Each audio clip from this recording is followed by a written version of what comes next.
এই যে কালকে আপডেট দিয়েছিলাম আর আজকে আপডেট দিচ্ছি। এই যে এই ওয়ালটা হয়েছিল না, কালকে এই ওয়ালটা কোটায় গেঁথে দিয়েছি। এই এখন 10 ইঞ্চি গাঁথলাম, আর ওই যে উপরে 2 লাইন বাকি ছিল ওটাও গাঁথলাম। এখন এদিকে ভিত বিছিয়ে দিয়েছি, ভিত বিছানো হয়ে গেছে। এখন গাঁথিটা ধরবো। এখন বাজে 1টা, আর 1টা থেকে 3 ঘন্টার মধ্যে মনে করো 10 ইঞ্চি 15 ইঞ্চি 20 ইঞ্চি তো বিছানা হয়ে গেল।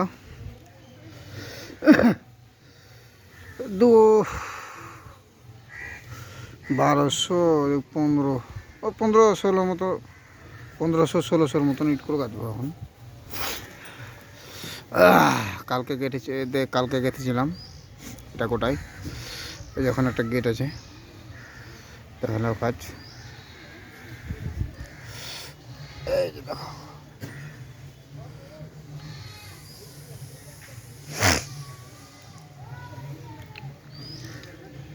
একবারে 3 বস্তা সিমেন্টের মাল মাখাচ্ছি, 3 বস্তা করে করে। ঠিক আছে, আজকের ভিডিও শর্টেই দিলাম, আবার কালকে আপডেট করব।